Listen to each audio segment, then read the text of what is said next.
Hey, what's good, everybody? This is Aaron Washington coming back at you guys for the next installment of the Business Casual Basketball Podcast. This is 141. I'm really looking forward to having a discussion here with Dan Favell of Bleacher Report. He is an NBA writer for them, as well as a co-host for Hardwood Knocks and a deputy editor for NBA Math. This dude is involved in a lot of different things in the NBA sphere. He's got his hand in a lot of different pots, so he definitely knows his stuff, and I'm glad to have him on this afternoon. We're going to be discussing a few players that are really going pretty much nuclear right now in terms of their individual play and what that means for their respective teams. So Curry, Westbrook, and Zion Williamson are having incredible seasons so far, and all of their teams are right on the cusp of the play-in tournament. So I wanted to take a look here with Dan to see how their teams are stacking up here and maybe their odds of making the play-in and whether or not they'll have a good shot of making the playoffs, the formal playoffs. So, Dan, thank you so much for offering your time this afternoon. I'm glad to have you on and excited to talk hoops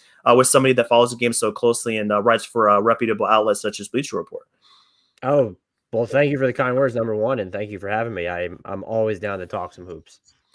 Same here. The networking aspect as well for me. I just love the opportunity to get to interact with guys like you. So, really looking forward to it. So, before we dive into that content here, there are a few sponsors that we as a network, Unwrapped Sports, really rely on to kind of give us some extra exposure and things like that. So we do have some products over at teespring.com /store/unwrapped is going to be that network website that you see at the ticker scrolling at the bottom. So we have products available for you guys to purchase, accessories, things like that would really help out our podcast and what we do to deliver content to you guys. We really appreciate it if you could check out that website and maybe cop a product or two if you really like what you see over there as far as the website. And then we also have a VIP program over at patreon.com. We have an Unwrapped Sports page that's going to allow you guys to become more involved with our networks, our podcast. So we have some exclusive features available for you guys over at patreon.com right now if you want to get involved with us over there. And then mybookie.ag allows anybody that's signing up for the first time to get their deposit doubled if you're into the betting game. So USN 100 is that code. This could be at the bottom if you guys want to get involved in that and get your first deposit just kind of hit up by 100%. So if you want to get in with NBA, things like that, ramping up here, that's a great opportunity for you guys. And then lastly, rxhemp.com has a code rxhemp-USN for 10% off your entire order. So if you guys want to get some of their recovery products, it's going to allow you to get rejuvenized as you go in your sporting activities. Be sure to use that code down there at the bottom. That's going to give you 10% off your entire order. So don't forget to check that out there at the ticker. And that's going to be there during the entire podcast today. So Dan, why did you say we get into these three players that are making some waves here in the NBA world as of today? The first of which is going to be Steph Curry. I mean, what more do you need to really say about this guy that's just going absolutely out of his mind this season for the Golden State Warriors, who are down Klay Thompson. Their former core is pretty much out. Draymond Green is not the same player he was before. And really, it's been Curry picking up the slack for this team that has a lot of holes. It's a weird complement of young players as well as some of the holdovers from a previous era. And it's really just wild to think that his numbers are on par with that MVP season he had, two of his MVP seasons, and that incredible 15-16 campaign that he had that really just kind of shook our minds. So as of today, he's averaging 30 points a game, 5 boards, 5.9 assists, and his shooting splits are incredible too. I mean, 48% from the field, 42 from 3, and 92 from the line, and he's taking 12 threes a game. So this is not a small sample size. This isn't a guy that's taking 3 threes a game. He's age 33 now, and he's still producing at this level, which is something we haven't quite seen much of in NBA history. So, Dan, from your perspective, what makes Steph Curry so special right now, what he's doing? And do you feel like this is going to be sustainable as the Golden State Warriors are within 15 games now of the end of the season, which involves a play-in spot potentially in the Western Conference?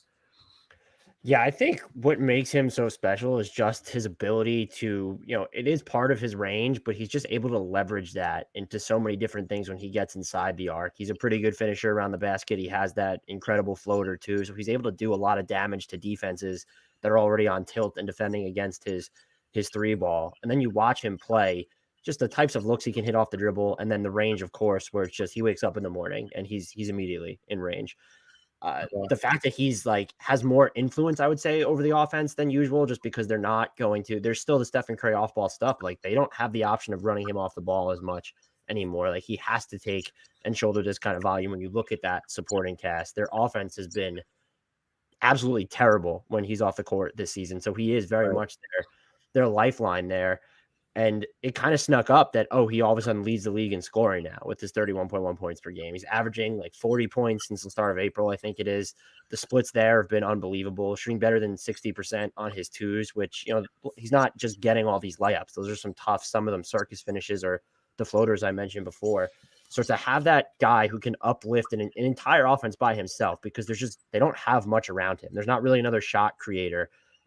Draymond Green, I guess, counts, but like when you don't have to defend against his shot or he's passing up looks at the rim for guys in the corner or maybe not even in the corner, it feels very much this season like Stephen Curry's basically alone.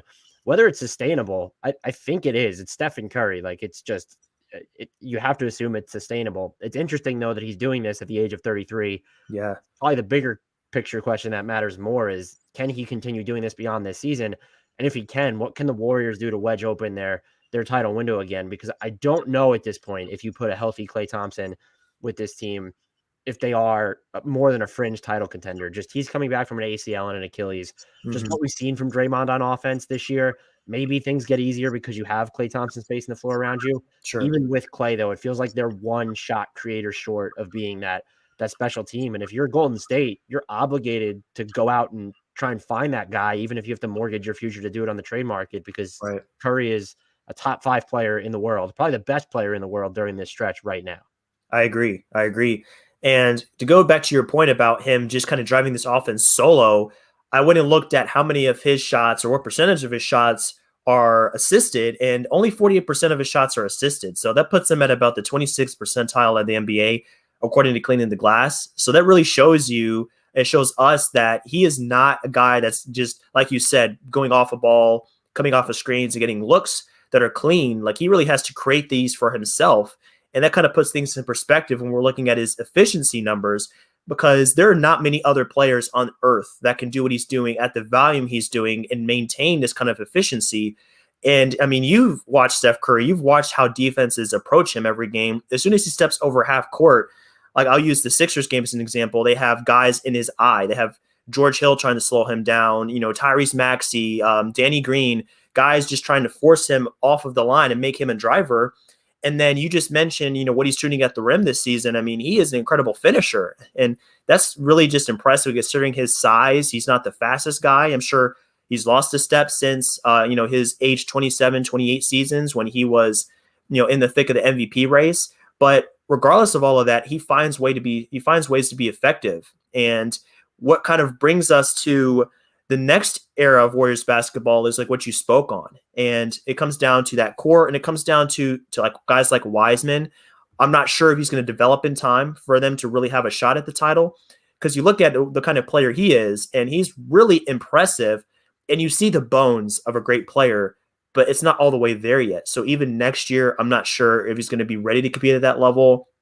Have you been more encouraged or less encouraged by his play as it pertains to his future, like for the Warriors? Because I see some people down on him, and I just say be patient, but I don't know if the Warriors can afford to be patient. And then that's kind of the dilemma they find themselves in right now. Yeah, and really quickly, you brought up an interesting point when looking at Steph's unassisted baskets. Just more of his baskets are coming off assists this year than last year, which is almost criminal when you look at the supporting cast that's around him. And it's been up over the past few weeks, but it speaks to how the Warriors probably should have given him more control much sooner in the season. With Wiseman, I agree with you that there seems to be the bones of a really good player there, and I wasn't necessarily too high on him when he was coming out of the draft. So I've actually been, there's the turnover issues, the handling the ball issues, but I've actually been impressed with his defensive mobility, and it looks like there could be a really good pick and roll finisher there on offense, and he does seem like he could eventually have 3-point range. Maybe he has only a pick and pop option. He's not going to create his own looks there, but that's totally fine if you're playing center. The issue you run into is just, you already mentioned it, they don't have the time to wait around. And I'm not saying they should move him. You just can't bank on him. And I don't even know, maybe the default should have been, well, they need to trade him over the offseason. But after he injures, I think he tore his meniscus is the injury that he's dealing with. What is his trade value now? You don't sell low on the number 2 pick in the draft that soon when it looks like he could be really good. A lot's going to hinge on that Minnesota pick, I think. That's top 3 protected. If it doesn't convey this year, it still has some appeal as an unprotected pick in 2022. But Sure. I think knowing what this draft is at the top with the top 5 or 6 or 7 picks, if you have 4 or 5 and can use that in a trade package, if you have Stephen Curry, I'm going to say again, you're obligated to do it. I don't think that you have the talent to straddle both timelines. And that now has to be the anchor of any star or fringe star package that you're going to offer, because I don't know that James Wiseman coming off that injury and given what he did his rookie season, I don't know if he's going to be appealing enough to be the headliner of such a deal. He might be. He's still young, but it's going to take a team that really buys into his future. Yeah, I'm not sure if there's going to be a team out there that's going to give them the kind of player back in a deal like that that's really going to help the Warriors take the next step towards being a contender. And his injury is really unfortunate for them because the Warriors are trying to make a push towards this play-in spot. And I'm sure that this organization, Curry, these veterans, and, everybody on that team wants to be a part of the plan in the playoffs. Just looking at how they finished last season as the worst team in the Western Conference and just a dismal record, they want to be back in the mix of the playoffs, even though it might only result in a first-round appearance. And as of today, I mean, they're tied with the Spurs for that last play-in spot. So they're 29-30. The Spurs are 28-29, and it's really going to be kind of a battle for that last spot. They do have a cushion for 10th because the Pelicans, who we're going to get to in a moment here, are kind of not really helping themselves towards getting that last spot. But, when you look at what the Warriors are up against for their final, few games or so for their closing schedule, they have about 13 games left, and 9 of those are at home. And as far as the strength of schedule, based on what Positive Residual has on his website, they'll have the second easiest schedule remaining. So 9 out of 13 at home. They're going to be playing some easier opponents down the stretch. So it does give them a good bit of confidence and a cushion, just knowing that they can possibly get into at least 9 or 10 and get themselves to being, in the formal playoff period. But then that brings us to who they could be competing against. So, I mean, it could be Dallas, it could be Portland, it could be San Antonio, Memphis, because all of those teams are kind of like right there in the same mix as far as a few games away from each other. So if we're trying to extrapolate this towards a play-in spot, the playoffs, I'm confident that because they have this guy named Steph Curry in their midst and they only have to win a game or two to get into the playoffs, they have a great shot, because in any given matchup, I think they're going to have the best player on the floor. And as we know from past experience watching playoff games, if you have the best player in the series, you're automatically, I think in most circumstances, favored to win that. So if they're going up against a Dallas or a Memphis or something like that, do you feel like this is a team that could really see themselves in the first round, even though if they're in that situation, they're probably just going to be cannon fodder for Utah or Phoenix in that situation? Yeah, I mean, could you imagine going through the whole season, getting a 1 or 2 seed in the West, and your reward is playing Curry in the first round? Would kind of blow. But I agree. I think Yeah. both teams would beat them. I think I look at them and I do default to them. They're probably going to make the playoffs. Even if they're going to have to go through the play-in to do it too. Like they're just too far away from 6th at the moment. I guess you could be a little bit scared of having to play Luka in a potential play-in game, but if you give yourself an opportunity to play like 2 games and you want to get in that 7 or 8 spot so that you have multiple opportunities to get in, that's probably the key for them right now, because there's not going to be a guarantee beyond that. So I would pencil them in to make the playoffs as the playing team. And maybe that's the Spurs. I just don't see it right now. It's their defense was like kind of plucky for parts of the year, but it's been all over the place since. I'm not sure that they have, enough good from scratch creation aside from DeMar DeRozan on offense. The Grizzlies, they're tough to get a feel for. Getting Jaren Jackson Jr. back will be huge for them. They've quietly had like a top 5 offense since the start of April. They could maybe be tough just because they're a lot deeper in replacement level players or better than the Warriors right now. I still think just having the higher end talent in that series with Steph would give you the advantage, but I don't think that game against Memphis would necessarily be just a breeze. So there is a level of risk to pencil them in. I don't know if they could do any damage once they get to the first round, as you already mentioned. Even though I view them as like, hey, they'll get there. I'm just, Utah and Phoenix, I don't think they're considered their traditional powerhouses just yet, but we can't undersell just how shallow the Warriors are on the offensive end this year. That's the issue. I mean, they compete for sure. You look at their defense; they're not a pushover on defense, but when you can't really generate offense when one guy leaves the floor, that puts you in a vulnerable position. So it's definitely going to be tough sledding for them as they finish out the season. But I think in any case, us as fans are better off for this stretch that Curry's putting together. We get to marvel at this every night, and we get to really just see history. We mentioned this earlier, but not many players his age or older have done what he's done. It's really almost unparalleled. You have to look at guys like maybe LeBron or a Kareem or something like that in history to get this type of production. So regardless, I think we're in for a treat, and I can't wait to see how he generates more offense and just give this team hope as they approach the end of the season here. But as we're on the topic of point guards, I mean, there's been another guard in the opposite conference that approaches the game a little bit different as far as, let's say, efficiency or lack thereof. This guy, Russell Westbrook, is not really going to be favored in the advanced stats group. His percentages are a little bit iffy. I'm still trying to understand how his free throw percentage fell off a cliff after being around 80% for his career, and now he's down in the 60s. That's always going to be a weird development to me, but I call him the box score god. We have point gods out there, we have other guys like that, but this is the box score god, because when you look at what he does every night, from points, rebounds, assists, 21 points, 11 rebounds, almost 11 assists per game, it's almost unimaginable. This is the fourth season of his career averaging a triple-double. He has 27 this season alone, and he's only 8 away from tying Oscar Robertson for number 1 all-time in triple-doubles. So this is a guy that just feasts off of just a bunch of looks per game. His usage is sky high. The on-off numbers aren't great for him as it relates to him being on the court with his team offensively. But he and Beal have the Wizards in the play-in, amazingly, with the Raptors and the Bulls right behind them. So if we're going to look at Westbrook and how the Wizards have done so far this season, it's just been kind of like a roller coaster. There's been some times where it looked like they were dead, and now guys like Westbrook and Beal kind of give them hope, and that's where having top-end talent really helps them out. So as far as Westbrook's case, like, how are you feeling about his performance? I mean, this looks like something we've seen before in past seasons, but, it's another conference, and it's going to come down to this new format in the play-in. So if they make it, I'm not sure how they perform, but in any case, Westbrook's play has been something to watch, and he has been pretty incredible as he himself gets up there in age at about age 32 as of this point in the season so far.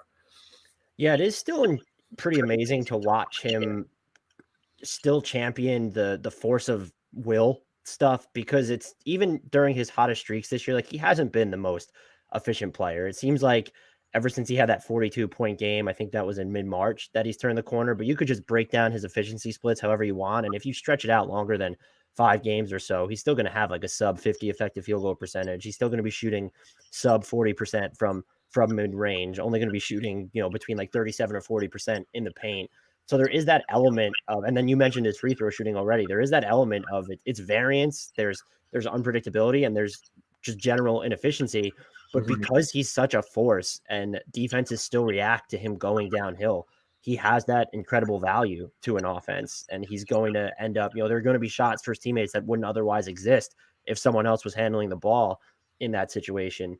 I still sort of view, and this was even before the Denny Avdia injury, I still sort of view Washington as like this paper tiger in the East, and whoever wins the play-in, unless it's, if you have Miami or Boston in 7 and 8, one of those two teams is probably going to be 7 and 8. Like that, they could put up a fight against the top seed or the top 2 seeds in the East, but you're not going to expect any of these teams to really beat Philly, Milwaukee, or Brooklyn, whoever ends up in any of those top seeds. Just with Washington specifically, you look at their roster, and they do have some other intriguing players, but the supporting cast still feels like a few bodies short. And it's Garrison Matthews Jr. has had sort of an underrated season. I think Rui Hachimura has come along a good way. Beal, this hasn't been his most efficient season, but it's just a still immensely value offensive player when you look at his own from scratch shot creation. So the Wizards, that they're still sort of in this play-in hunt when it sort of looked like they were doomed to be something worse much earlier in the season. I do think that is a nod to the top-end talent. Like you mentioned, having that goes a long way in general, but it works out for you a bunch in the Eastern Conference. That being said, as we record this right now, like I might be inclined to put the Raptors in the 10 spot or in the play-in tournament before I would assume that Washington makes it. There just seems like I don't trust them, and that's not, that's probably a little bit of an indictment on Russ. To his credit, he's numbed us to triple doubles. Context is important, but he's averaging a triple double like all the time. Like how many years has it been now? And we're just, it's just an afterthought. That's still impressive. I just don't know with the supporting cast around him and the way that his offensive shot profile sort of there's that tug of war between efficient nights and then longer stretches of inefficiency. There's just something feels off about the Wizards there. Yeah, I like that point a lot. And you talk about Westbrook being this inefficient player. Once you stretch that sample size past a few games, it's crazy because sometimes you think that Westbrook is going to be this new player. It's like he turned over a new leaf. He's not taking as many threes. He's picking his spots better. His jump shot is going down. The mid range is back, like we saw in the OKC tenure. And then he kind of reverts back to the guy we've seen before. It's like the raw numbers are great. It looks fantastic. It's like if you have a turkey or you have a chicken or something like that, and you have the exterior, it looks amazing. It comes out of the oven. It's like, wow, this is going to be a feast. And then once you start to kind of dive into it and get a little bit deeper, then you see the flaws. It's like, well, this part isn't done right. And this part is a little bit more like raw than this. It's not quite as chewy as this. So it's like, then you start to find the flaws. So we can pick and prod at him all day if we want to nitpick on what he's doing. But in any case, Hall of Fame player having a Hall of Fame stretch, triple doubles everywhere. And, it really is incredible because, as you said, the supporting cast is iffy. And the Wizards with their young players, it's like they don't quite really work out. Like I think of Beal and Wall, of course, worked out. Otto Porter, while he was there, turned out to be a good player. But other than that, you kind of start to look at and grasp at other players that have really developed. Hachimura is kind of there, kind of not. It just depends on how you look at him and what night he's playing. Avdia, the jury's still kind of out on him. It's unfortunate that he went down last night with an injury. Thomas Bryant looks like a good player, although he also went down with an injury, who we actually don't really talk about that much anymore. We kind of forget about him. But I do want to give a shout out to Davis Bertans, who they got in free agency. His last 6 games, he's averaging about 15.7 points on 48% from 3. So his production that they were typically used to seeing from him after signing that deal is returning. And I think that gives them a much better chance of winning some more games as well. But then you look at their competition, and it's like if the Bulls get Levine back in time, they might be in the mix there as well. The Raptors are the Raptors. I feel like in most years they wouldn't be this low. I think there's some of that has to do with where they're playing at and the circumstances of the season. So all it takes from them is a good 5-game stretch, and they're in, and they're very capable of that because of the veterans. They've been here before. They've been together for a while. Nick Nurse is a great coach, so I wouldn't put it past them either. But since the Wizards seem to be on the best roll right now, and they have probably the best talent as it pertains to the top end, that might give them the best chance. So they are 8-2 in their last 10 games. They won 6 in a row. So kudos to them. But like you said, it's hard to trust them. And this whole season's been like this. It's been a roller coaster. So we might be in for a dip.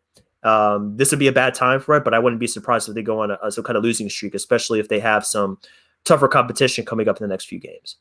Yeah, look, they were hit by COVID earlier in the season, and Davis Bertans, like he was just one of the guys recovering from it even before he suffered his calf strain.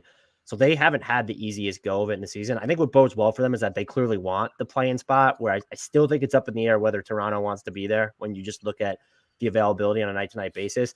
To me, they're just clearly the better team. They haven't had their best players available for long stretches. And the Wizards are sort of in that same boat. When you look at the lineup data for each team, it's really not even in close. But the supporting cast for Washington is, Russ still carries an immense load. And so you can probably dismiss, some of the efficiency problems just based off the that square one workload that he's going to carry on a night-to-night basis. You look at their supporting cast, and you mentioned the past 10 games where they're 8-2.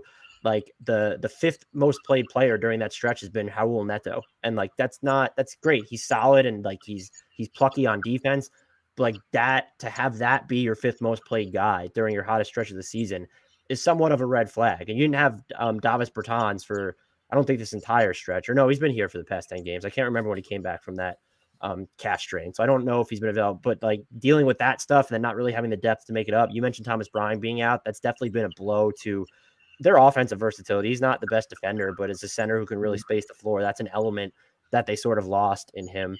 Big This time. team is just I keep coming back to, you mentioned the top end talent. I think that's probably the most important part. And then they are going for that play-in spot where with Toronto, you're sort of on the fence as to how much they want it. They're also not that far in front of the Bulls, who clearly want it. So Yeah, if Zach for LaVine's sure. in the lineup, he gets some chemistry with like Vucevic.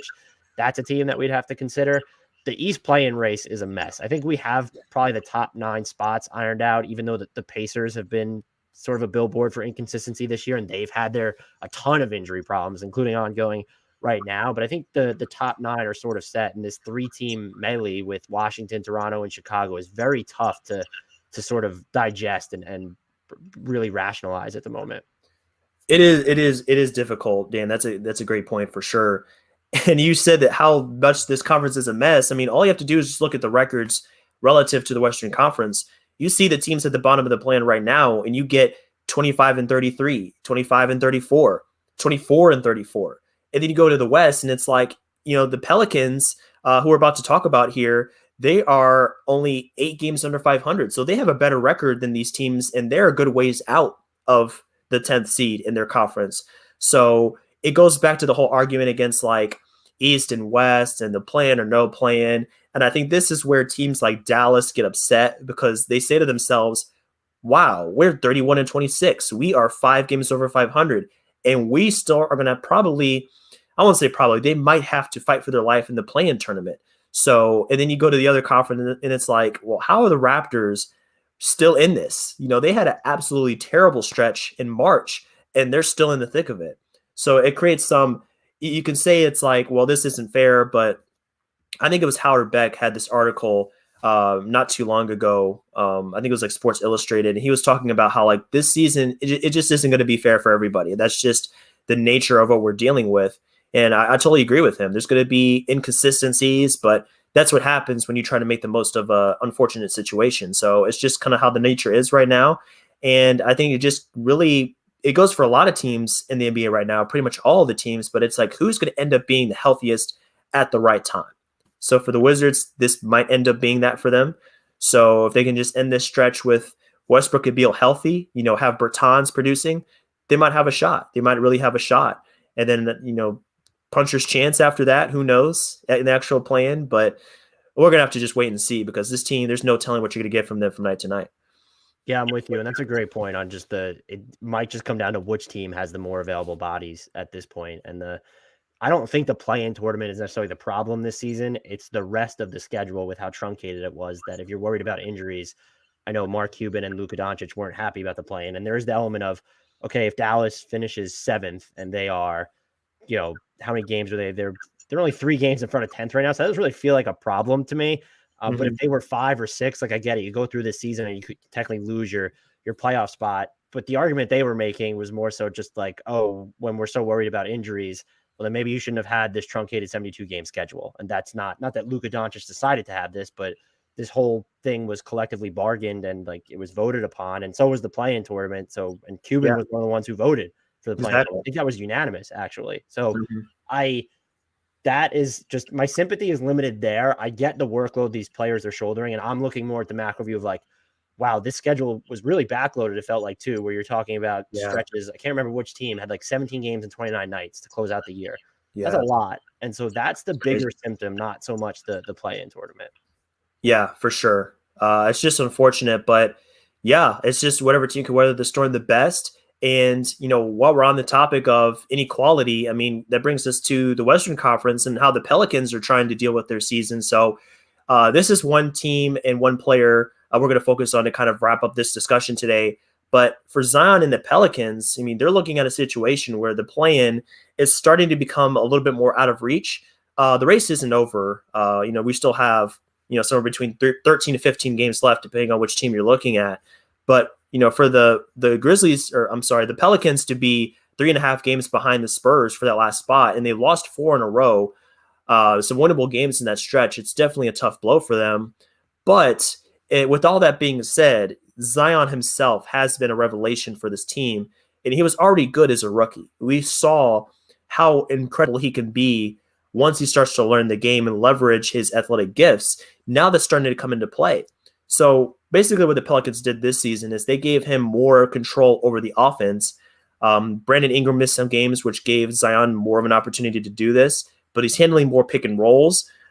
He's being more of a ball handler, initiating actions, and that's resulting in more opportunities. So for him, I mean, it's crazy to think about this, Dan. He's only at 77 career games as of today. He hasn't played a full 82 games yet as of April 22nd today. So his averages are already 26, almost 27 points a game, 7 boards, and 3 assists. So he's 6th in the league in scoring at age 20. The no three-pointer. So he's not generating a bunch of points off of three-pointers. His free throw percentage is only at 70%, which is an improvement. But where he does his damage is the paint. So he's going to get 8.6 free throws per game, and he's going to be 63% from 2, which is insane for a guy that's not a traditional big man that doesn't camp in there. So we're looking at Zion's production. It's really just a superstar in the making when you look at his raw production and how unstoppable he is at the rim. If there's any kind of jumper to be had there, the free throw percentage can inch up a little bit higher. We're looking at a guy that's, pretty much unstoppable. You could actually make the case in that category already for him. So whether or not they make the plan, it's definitely a successful season when it comes to the development of Zion, and it gives us something to look forward to for this team as they continue to mature together and grow, because technically this is really the second season with this revamped core. So if they don't make it, I wouldn't be so necessarily quick to deem this a failure. How do you feel about this season if they do end up outside the play-in? Can they still take some nuggets of hope and confidence from this season, even though they're going to come up short again, possibly, depending on how they finish? Yeah, for sure. I mean, unlocking Zion as your point big, whatever you want to call him, point thingamabob, whatever it is I think that's huge for them. And he's been a monster since they started doing it. And there was always a hint of that he could do this, because he was never, even though he finishes so much inside, like it wasn't strictly him just putting down putbacks or getting out in transition. Like there's a craft to his game. Like he can use angles when he's trying to maneuver around defenders. It's not just the force of his body. There is guile there. And so to put the ball in his hands more was a no-brainer decision, maybe forced upon them a little bit by injuries, but that's probably the best discovery that could have happened to them under those circumstances. So it's still troubling that when you look at this season, they've lost the minutes that Zion has been on the floor after he's done all this.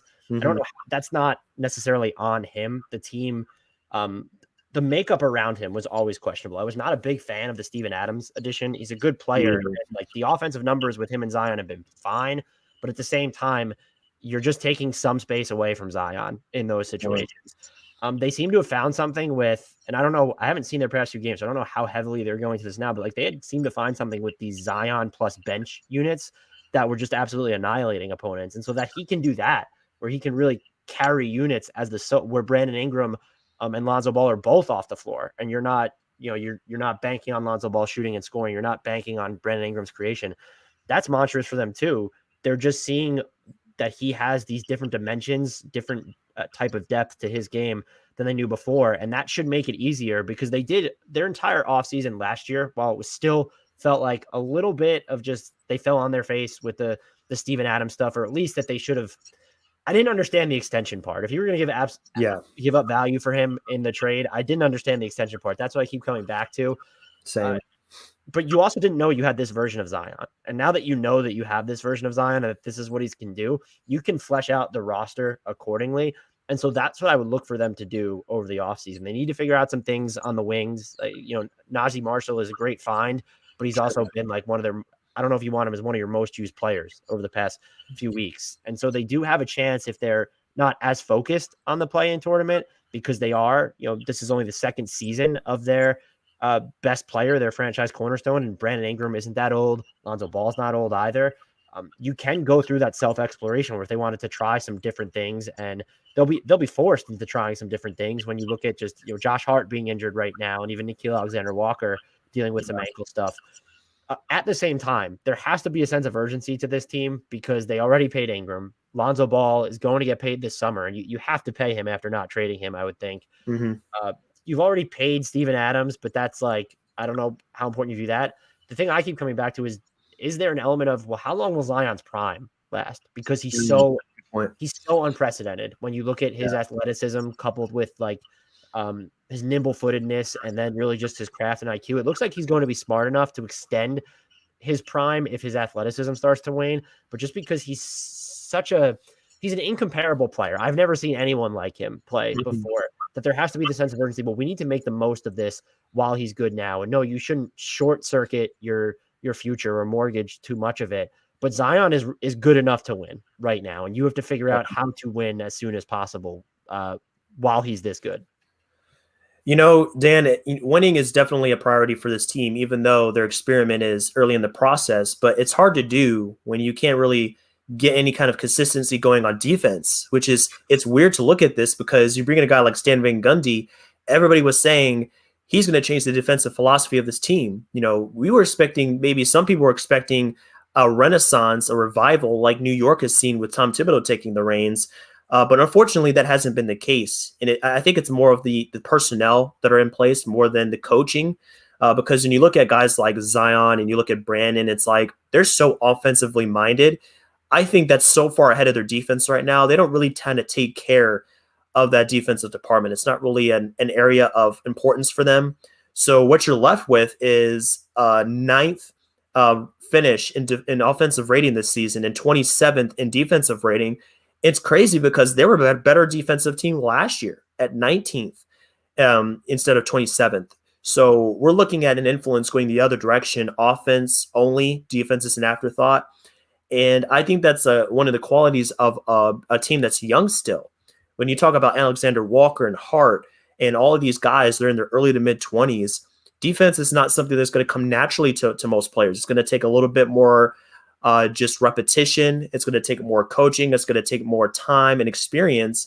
So I think this is a team that's operating more off of their talent level than anything right now, instead of like attention to detail and the finer points of the game. I'm sure that'll come in time. But for now, they're just left with a bunch of holes on defense. And then that's why they're so vulnerable a lot of times in these games, especially late, even though they have all the talent and they have all the ability. So at this point, they're 3.5 games back of 10. They have the 10th hardest schedule in the league, and only 5 games are at home. And once you add in the fact that they're a little bit beat up right now, it doesn't look good for their chances. So that's why I bring up the question about how should we view this season if they don't make it? And I think it's disappointing, but I don't think we should completely write them off because they have found some things like Zion and continued excellence from Brandon, because some people probably thought that maybe last season was a flash in the pan, but now we've seen that I think it's sustainable. So that's another good sign for the Pelicans as they move forward, regardless of how this season turns out for them. Yeah, that's not really being covered, I feel like, of how good Brandon Ingram has been. And the fit with Zion feels a little bit more seamless, where Brandon Ingram has done even a better job at being a complement, not just someone who can generate his own offense. So that is huge for them, because you do have, I think, what could be two of your best players on a really good team.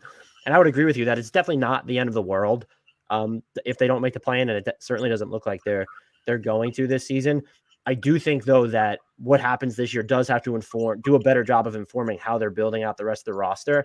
Mm-hmm. I'd be hesitant to declare like that their defense is hopeless with the current personnel. Maybe let's see them go through a non-abbreviated training camp, or just have more time under Stan Van Gundy. His teams have typically overachieved on the defensive side.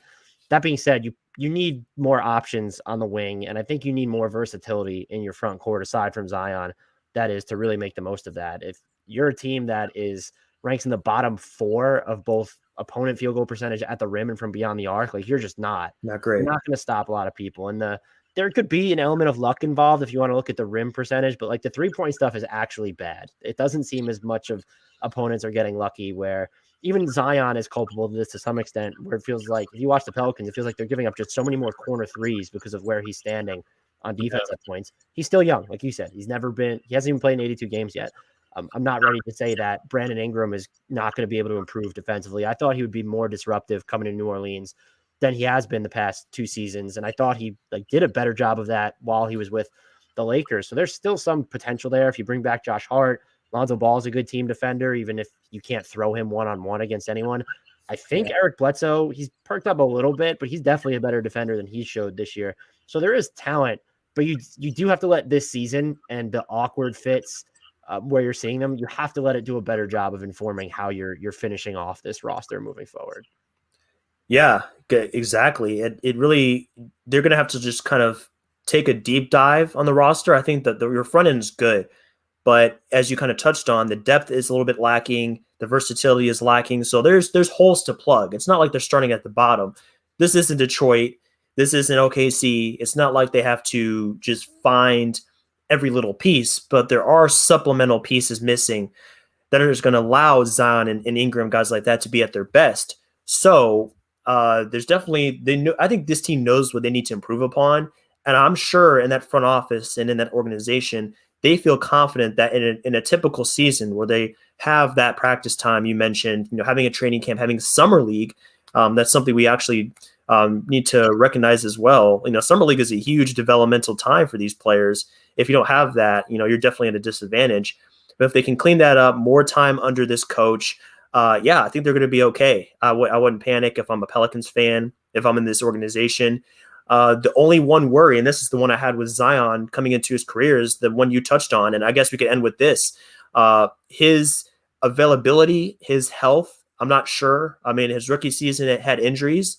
I'm really thankful. I'm glad that this season hasn't had that. He's been pretty much healthy this season. But going forward, I'm just kind of scared, honestly. He has so much force coming down after these dunks and everything. I mean, wrong landing could really kind of set him back. So I think that's the only thing on this team, aside from, of course, just operating smart when it comes to building the roster, that could really short circuit this thing long term. It all comes down to Zion and his availability. So if that's there, the sky's the limit for New Orleans. And they should really just kind of look at this season as a bridge towards a future that looks very bright from multiple perspectives. Yeah, I mean, and that's a great point to looking at all the draft equity that they have after trading Drew Holiday and Anthony Davis. It's on the one hand, you want to have, guys like Nickeil Alexander-Walker, Kira Lewis.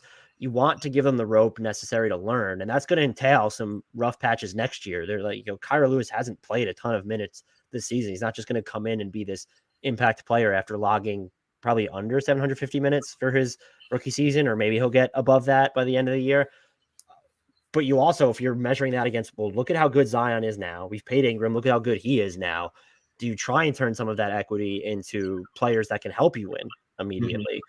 And it'll be interesting to see what they decide there. It's not a Stephen Curry situation just because Zion and Brandon Ingram and Lonzo Ball are so much younger where you have to give up these assets to do something. At the same time, the West is brutal, and you're not just going to stumble into like a 3 or 4 seed by doing nothing next year. Right. That's something I don't have a feel for what they will do. I don't have a feel for what they should do, to be honest with you, with those draft picks. But coming after this season, knowing that Zion might make All NBA and at least be in that conversation already, you have to be looking at those picks, and you're going to be looking at the trade market. There's always a next big name or semi-big name that'll be available. It doesn't have to be Bradley Beal on his way to free agency. It could be somebody else. I don't have anyone off the top of my head, but if there's that next star trade demand or disgruntled star, do you go and make a play for him because of how good Zion is and because of those concerns you brought up? I'm not going to call Zion injury prone and the whole worry about his body type. Like, he's not out of shape, but people his size, like, they're not supposed to move like he does. And I'm not at all. Vertically, just laterally too. It just, his body mechanics don't make sense because they're so great and just unprecedented. And it's weird that that's a concern, but I do think it has to be part of the calculus of how you're building this team. Sure. I think at one point or another, the urgency factor is going to drive them to make do on these picks that they have, the draft equity, the cap space, things like that. They're going to have to start cashing that in and making something happen because you just never know. There's no telling how long windows last. And as you stated with the Western Conference, teams are always improving. They're always making moves. So in order to keep up with that, you have to act accordingly and just kind of make do on the assets you're given, you have access to. But I think that brings us to the end of our conversation here, Dan, today. I want to thank you again for joining me. This is a great time. I have the feeling we can go forever when it comes to these players and these franchises. There's a lot to talk about, and you're a good conversation. But we'll leave it there for now. And wish you the best with everything at Bleacher Report and your other projects that you're a part of. Before you go, why don't you let the listeners or watchers know where they can find you on social media if they want to get in touch with you or maybe check out some of your content you have? Yeah, I'm always tweeting nonsense and promoting my work on Twitter, so that's the best place to get at me. That's at Dan Favale, Favale. And thank you so much for having me, Aaron. Absolutely. Absolutely. Anytime. So for Business Casual Basketball, if you want to catch us on social media, that's going to be BC Basketball 2, Twitter and Instagram. And then bcbasketball.info is our website if you want to get caught up with some of our resources that we have to offer for you guys if you're looking for free agent list, blog posts, and things of that nature. So until next time, guys, I hope you enjoy the rest of your day here. Enjoy this great NBA season as the playoffs are fast approaching. And we'll be back here next week with some more NBA analysis with another great special guest and more storylines to cover. So until then, guys, we'll see you and have a good one. Take care.